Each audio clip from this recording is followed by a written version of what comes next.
मला सगळ्यात आवडलेला कॅमिओ म्हणजे सलमान खान यांचा. त्या गोष्टीला वाद नाही की अजय अतुल सारखं म्युझिक मराठी इंडस्ट्रीमध्ये कोणीच नाही देऊ शकत. तर नमस्कार मित्रांनो, गुड मॉर्निंग, स्वागत आहे तुमचं आजच्या एका नवीन व्हिडिओमध्ये. तर आज आहे 2 मे.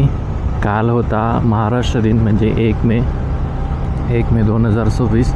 आणि कालच्या दिवशी आपल्या छत्रपती शिवाजी महाराजांवरती एक मूव्ही रिलीज झाला. तो म्हणजे रितेश विलासराव देशमुख यांचा. त्याचं नाव होतं राजा शिवाजी. कोणी तो मूव्ही बघितला, फर्स्ट शो बघितला, नक्की कमेंट करून सांगा. आणि जर का तुम्ही चॅनलवर नवीन असाल तर चॅनलला नक्की सबस्क्राईब करा. व्हिडिओ आवडत असतील तर व्हिडिओला नक्की लाईक करा आणि सर्वांसोबत शेअर करा. अशाच प्रकारचे नवीन व्हिडिओ तुम्हाला भेटत राहतील. त्यामुळे चॅनलला नक्की सबस्क्राईब करा आणि सपोर्ट दाखवा.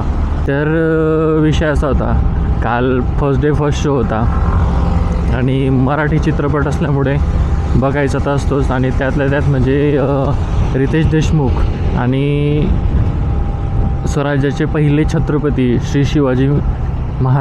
छत्रपती शिवाजी महाराज यांचा पिक्चर येणार म्हणजे बघायला तर लागतोच. त्यामुळे बघावा लागतोच, त्याच्यापेक्षा म्हणण्यापेक्षा बघायचाच. आता सगळे म्हणणार की छत्रपती शिवाजी महाराजांवर इतके पिक्चर बनलेले आहेत, त्यात तर सगळं दाखवलेलं आहे, आम्हाला सगळं माहिती आहे, तरी का बघितला पाहिजे. कारण की काय असतं ना मित्रांनो, प्रत्येक मूव्हीमध्ये प्रत्येक महाराजांवर जो कोणी मूव्ही बनवतो, प्रत्येक सेपरेट डिफरंट त्याचं एक डिफरंट पर्स्पेक्टिव्ह असतं. त्याचा पाहण्याचा दृष्टिकोन हा वेगळा असतो. त्यामुळे प्रत्येक मूव्ही जो महाराजांवर बनवला जातो तो हा वेगळ्या पद्धतीने बनवला जातो. वेगवेगळे कॅरेक्टर असतात. त्याच्यातून आपल्याला काय ना, शेवटी एक नवीन गोष्टी समजतात. तेच ह्या मूव्हीमधून पण दिसलं. मूव्हीबद्दल सांगायचं झालं तर सर्वात आधी जे नाव होतं, पिक्चरचं जे टायटल होतं राजा शिवाजी. तर आता बऱ्याच लोकांनी असं म्हटलं की फक्त राजा शिवाजीच का, छत्रपती शिवाजी महाराज असं का वेगळं, म्हणजे एकदम वेगळंच टायटल दिलं होतं यांनी. तर राजा शिवाजी हे टायटल का दिलं आहे हे तुम्हाला पिक्चर पूर्ण बघितल्यावर समजेल की राजा शिवाजी हे टायटल का दिलं होतं आणि याचा अर्थ काय होता तो वापरण्याचा. सगळ्यात पहिले टायटल जे होतं ह्या मूव्हीचं ते पिक्चर बघितल्यानंतर तुम्हाला समजेल की हा राजा शिवाजी हा टायटल का दिला गेला होता. आणि मला तरी वाटतं की हा राजा शिवाजी हा जो टायटल दिला आहे ना रितेश देशमुखने, तो एकदम सगळ्यात चांगला टायटल होता असं माझं मत आहे. कारण की मी फर्स्ट शो बघितला. त्यानंतर दुसरी गोष्ट, हा जो मूव्ही आहे, हा मूव्ही तर छत्रपती शिवाजी महाराजांवरती आहेच, पण यामध्ये ॲक्च्युअलमध्ये भरपूर अशा गोष्टी दाखवण्यात आलेल्या आहे की ज्या गोष्टी काही जणांना माहीतही नव्हत्या.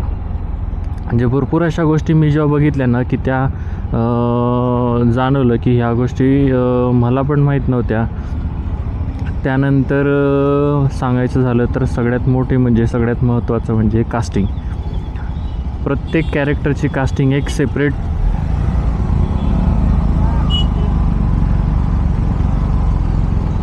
प्रत्येकाची कास्टिंग जी आहे ना, ती कास्टिंग एकदम परफेक्ट पद्धतीने झालेली आहे. मग ती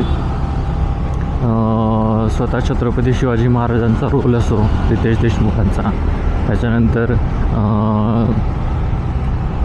राणी सईबाई असतील, त्यांच्या पत्नी, त्यांचा रोल केला अजिनील्या देशमुख यांनी.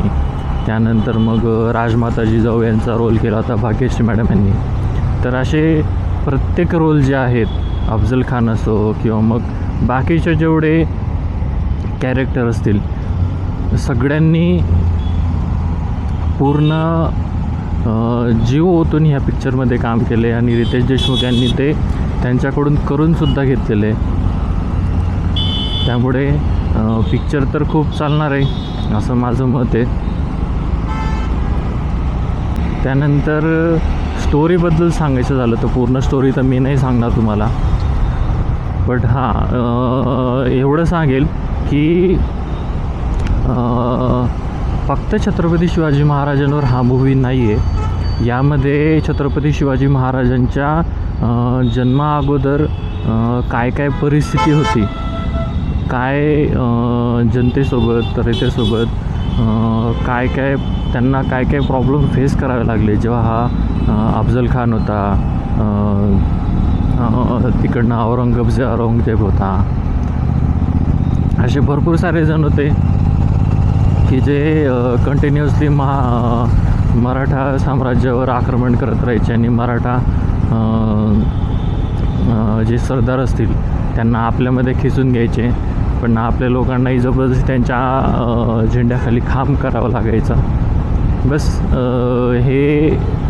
ही एक स्टोरी त्यांनी घेतलेली आहे शिवाजी महाराजांच्या जन्माआधीपासून ते अफजल खानाच्या वधापर्यंत, म्हणजे 1660पर्यंतचाच कालखंड घेतलेला आहे शिवाजी महाराजांच्या जन्माच्या आधीपासून ते 1660पर्यंत. की आय थिंक 1659ला अफजल खानाचा प्रतापगडावर शिवाजी महाराजांनी हडशा पाडला होता. तर तिथपर्यंत स्टोरी नेलेली आहे, त्यापुढे स्टोरी नाही नेलेली त्यांनी. आणि त्यानंतर मला सगळ्यात महत्त्वाचं सांगायचं झालं तर त्यांनी सगळ्यात छत्रपती शिवाजी महाराजानंतर दुसरं महत्त्वाचं कॅरेक्टर घेतलेलं असेल ते म्हणजे बच्चन जे आहेत, अभिषेक बच्चन यांना दिलेला जो रोल आहे, अभिषेक बच्चन यांना दिलेला जो रोल होता संभाजीराजे भोसलेंचा, तो खूप महत्त्वाचा होता. आणि होतो की सगळ्यात महत्त्वाचं कॅरेक्टर होतं ते म्हणजे अभिषेक बच्चन यांचं, जे छत्रपती शिवाजी महाराजांचे जे मोठे भाऊ होते संभाजीराजे भोसले, त्यांचा रोल केलेला होता. आणि अनएक्सपेक्टेड होतं की त्यांना तो रोल भेटला आणि त्यांनी तो रोल जो आहे तो रोल एकदम परफेक्ट पद्धतीने, जसा त्यांचं कॅरेक्टर होतं त्या पद्धतीने त्याने तो खूप चांगल्या पद्धतीने एकदम परफेक्ट पद्धतीने केलेलं आहे असं मी म्हणेल. कारण की मला पण अनएक्सपेक्टेड होतं की त्यांना तो रोल भेटला आणि त्यानंतर मग त्यांनी तो रोल केला आणि तो एकदम परफेक्टफुली त्यांनी रोल केलेला आहे. त्यानंतर मग असे भरपूर कॅरेक्टर आहेत छोटे छोटे.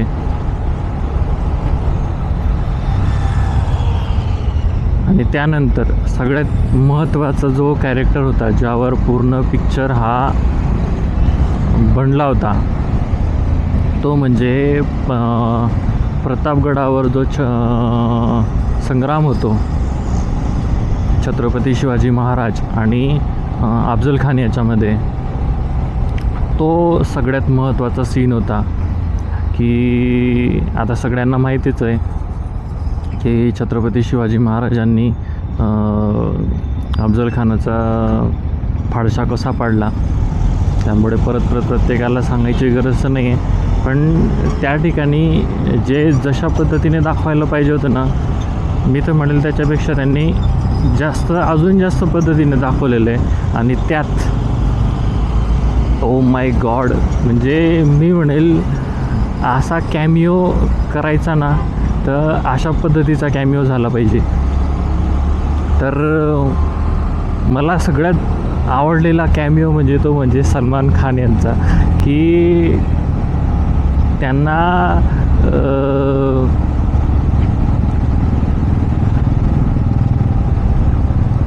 सलमान खानला जो एक कॅरेक्टर दिला होता की कॅमिओ करायचा आहे आणि फक्त काय 5 मिनटाचा कॅरेक्टर असेल, फक्त 5 मिनटाची ॲक्टिव्हिटी असेल बस. पण त्या 5 मिनटाच्या ॲक्टिव्हिटीमध्ये पण सलमान खान यांनी डायरेक्ट म्हणजे किल करून टाकला पिक्चरला. डायरेक्ट पिक्चर असा बूम झाला शेवटच्या 10 मिनटामध्ये. छत्रपती शिवाजी महाराज येतात, बाहेर येतात आणि त्यानंतर मग अफजल खानाचा जो अंगरक्षक असतो सय्यद बंडा, तो त्यांना मारण्यासाठी येतो. आणि तेवढ्यात मग सगळ्यात खतरनाक एंट्री होते ती म्हणजे सलमान खान, म्हणजे ज्यांनी रोल केला जीवा माला यांचा.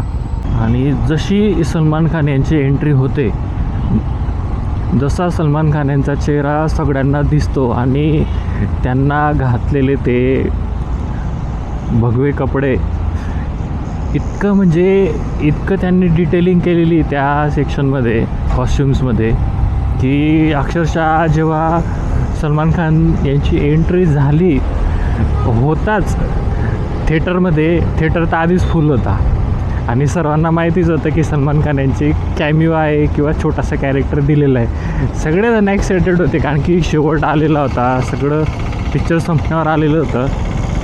तरी अजूनपर्यंत सलमान खान यांचा इंट्रो येत नाही आहे, म्हणजे किती महत्त्वाचं कॅरेक्टर त्यांनी लपवून ठेवलेलं होतं. तर जेव्हा सलमान खान यांची एंट्री होते त्या दानपट्ट्यासोबत, जेव्हा तो सलमान खान दानपट्ट्याने त्या सय्यद बंडाचा हात कापल्यानंतर जो सीन त्यांनी दाखवला आहे, कापल्यानंतर जेव्हा सलमान खान त्याला सय्यद बंडाला खाली बसवतात, पायात बसवतात आणि बसवल्यानंतर जेव्हा ते म्हणतात, जो डायलॉग येतो अख्ख्या थिएटरमध्ये टाळ्या, शिट्ट्या, आवाज, त्या फक्त एका डायलॉगवर होत्या. असला खतरनाक डायलॉग होता की अख्खं थिएटर पूर्ण पागल झालं होतं. आणि तो डायलॉग जो होता, तो डायलॉग पण त्यांनी फुल मराठीमध्ये म्हटला होता. त्याच्यामुळे तो जो डायलॉग होता ना, त्या डायलॉगला अजून एक इफेक्ट पडला की त्यांनी तो डायलॉग मराठीमध्ये घेतला होता. आणि खरं सांगतो, असा कॅमिओ मी आजपर्यंत कुठल्याच पिक्चरमध्ये कोणाचाच नाही बघितला जो हा कॅमिओ सलमान खान यांनी केला आहे. आणि तो सगळ्यात भारी कॅमिओ होता. तर अशा पद्धतीने एक छोटासा माझ्याकडून या मूवीचा रिव्ह्यू देण्याचा प्रयत्न मी केला. तर शॉर्टमध्ये सांगायचं झालं तर छत्रपती शिवाजी महाराजांच्या जन्माच्या आधी जी परिस्थिती होती, त्याच्यानंतर जन्म दाखवला आहे, त्याच्यानंतर त्यांना थोडंसं बालपण दाखवलं आहे, त्यानंतर मग छत्रपती शिवाजी महाराज जेव्हा मोठे होतात, मोठे झाल्यानंतर त्यांची तयारी दाखवलेली आहे, किंवा मग ते जे बऱ्याचशा गोष्टी करतात नवीन त्या दाखवलेल्या आहेत. त्याच्यानंतर मग अफजल खान असेल किंवा मग बाकीचे जेवढे सगळे बाहेरचे आक्रमणं असतात ते काय इफेक्ट करतात आपल्या महाराष्ट्रामध्ये, तर त्याचा इफेक्ट काय होतो ते सगळं दाखवलेलं आहे. आणि सगळ्यात शेवटी म्हणजे अफजल खानाचा वध दाखवलेला आहे. तर स्टोरी याच सेक्शनमध्ये फिरते. आणि मी तर म्हणेल, मला तरी पिक्चर खूप आवडलेला आहे, कारण की जरी जास्त CGI वापरलेलं आहे, भरपूर ठिकाणी CGI वापरले गेलेलं आहे, कारण की आता बऱ्याच गोष्टी दाखवायच्या आहे, गडकिल्ले दाखवायचे, तर तेवढं करावं लागतं आहे, त्यामुळे त्याला काही वाद नाही आहे. पण पिक्चर रितेश देशमुख यांनी जीव ओतून तयार केला होता, त्याच्यामध्ये प्रत्येक कॅरेक्टरने जीव ओतला आहे, एवढंच मी म्हणेल. आणि पिक्चर जो आहे तो पिक्चर हा सुपरहिट तर जाणारच आहे, कारण की ऑलरेडी प्री बुकिंग इतक्या झालेल्या, त्या मी पहिल्या दिवशीच बघितलं. फर्स्ट शोलाच सकाळी 7 वाजेचा शो होता, पूर्ण थिएटर भरलेलं होतं, पूर्ण थिएटर, एकसुद्धा सीट खाली नव्हती. म्हणजे विचार करा की किती खतरनाक लेवलची. आणि ती पण सुट्टीचा दिवस होता, 1 मे होता, तरी बऱ्याचशा जणांना सुट्ट्या नसतील, पण ज्यांना सुट्टी होती 1 मेची त्यांनी तिकीट बुक करून अख्खं थिएटर फुल केलेलं होतं. त्यामुळे थिएटर पूर्ण फुल भरलेलं आहे, हे बघून तरी मला तरी चांगलं वाटलं होतं. मला तरी हा मूवी खूप आवडला. आणि मी तर म्हणतो आहे की सगळ्यांनी आज किंवा उद्याच्या दिवशी रविवार आहे, उद्याच्या दिवशी तरी सगळ्यांना सुट्टी असते, तरी ज्यांनी आतापर्यंत हा पिक्चर बघितलेला नसेल त्यांनी हा पिक्चर बघावा. आणि मी तर म्हणतो आहे हा पिक्चर जो आहे ना, हा पिक्चर तुम्ही फक्त आणि फक्त मराठीत बघा, हिंदीमध्ये बघण्यापेक्षा. कारण की मराठीलाच त्यांनी हिंदीमध्ये डबिंग केलेलं आहे. तर हा पिक्चर तुम्ही मराठीमध्ये बघा. मराठीमध्ये सुद्धा बऱ्याचशा कॅरेक्टरचं त्यांनी ॲक्च्युअलमध्ये जे हिंदी पाहिजे ते हिंदीच ठेवलेलं आहे. त्यामुळे मराठी लोकांना ते हिंदी समजतात, पण ज्यांना हिंदी समजतं, मराठी थोडीफार समजते, त्यांनाही हा पिक्चर समजेल, बऱ्यापैकी चांगल्या पद्धतीने समजेल. त्यामुळे मी तर म्हणेल तुम्ही मराठी हा शो बुक करा आणि मराठी पिक्चर बघा आणि मराठी सिनेमाला पुढे न्या. तर मी माझ्याकडून एक छोटासा प्रयत्न केला या मूवीचा रिव्ह्यू देण्याचा. म्हणजे मी असं काही रिव्ह्यू करत नाही आहे, पण एक छोटंसं मला जेवढं वाटलं, मी तसं मला पिक्चर बघून ज्या भावना आल्या त्या भावना मी फक्त व्यक्त केल्या. आणि शेवटी एकच सांगेल की छत्रपती शिवाजी महाराजांवर जेवढे पिक्चर येतात, पिक्चर बनतात, प्रत्येकजण आपलं 100% देत असतो. त्याला सपोर्ट करणं ॲज अ ऑडियन्स म्हणून आपलं काम असतं. त्यामुळे जेवढं शक्य होईल, जितकं शक्य होईल तेवढं लवकरात लवकर हा पिक्चर बघा आणि याला 100 कोटीच्या क्लबमध्ये घेऊन जा. कारण की रितेश भाऊंनी आजपर्यंत भरपूर सारे मराठी पिक्चर केले आहेत आणि त्यांना त्या पिक्चरला चांगला असा रिस्पॉन्स भेटलेला आहे प्रत्येकाकडून, ऑडियन्सकडून. आणि त्यामुळे मला तरी वाटतं की हा पिक्चर 100 कोटी क्लबमध्ये जायलाच पाहिजे. एक बेंचमार्क सेट व्हायलाच पाहिजे ह्या मूवीला.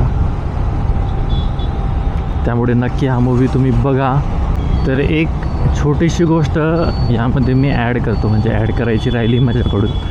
ॲक्च्युली काय ना, मी सगळ्या कॅरेक्टरबद्दल तुम्हाला सांगितलं, सगळ्या कॅरेक्टरचं काय काय वर्क होतं, कशा पद्धतीने, तर सगळं तुम्हाला सांगितलं. पण सगळ्यात महत्त्वाचं जे या पिक्चरमध्ये जो जीव होता, या पिक्चरचा जो जीव होता, ते म्हणजे जे गाणे होते, जे सॉंग्स होते, जे म्युझिक होतं. सगळ्यात महत्त्वाचं, पिक्चरमध्ये फक्त दोन किंवा 3च महत्त्वाचे गाणे असतील. एक छत्रपती अँथम होतं, त्याच्यानंतर एक जय शिवराय म्हणून एक सॉन्ग होतं, त्यानंतर आय थिंक एक पारिजातकाचं एक सॉन्ग होतं जे डेडिकेट होतं फक्त सईबाई आणि छत्रपती शिवाजी महाराजांवर. तर हे तीनच गाणे होते आय थिंक माझ्या मते. आणि अजय अतुल यांनी इतकं ग्रेट वर्क केलेलं आहे, मी खरं सांगतो आहे की पिक्चर जो बूम झाला आहे ह्या गाण्यांमुळे, त्या गोष्टीला वाद नाही की अजय अतुल सारखं म्युझिक मराठी इंडस्ट्रीमध्ये कोणीच नाही देऊ शकत. तर मी तरी म्हणेल की तिघं सॉन्ग जे त्यांनी रिलीज केले होते, त्यानंतर जे प्रत्येक लढाईच्या वेळेमध्ये जो बॅकग्राऊंड म्युझिक त्यांनी वापरलेला आहे अजय अतुल यांनी, तो इतका खतरनाक BGM आहे बॅकग्राऊंडला. थिएटरमध्ये तुम्ही बघा, थिएटरमध्ये असला बॅकग्राऊंड वाजतोय ना तो, आणि अक्षरशः अंगावर काटे येणारा बॅकग्राऊंड आहे. म्हणजे प्रत्येक सॉन्ग, तिघही सॉन्ग जे काही असतील ते. तर ह्या पिक्चरचा सगळ्यात महत्त्वाचा जो हार्ट होता तो म्हणजे ते होते सॉन्ग होते, गाणे होते. आणि अजय अतुल यांनी त्याला 100% पूर्ण आपला जीव देऊन प्रत्येक गाण्याला एकदम परफेक्ट पद्धतीने त्यांनी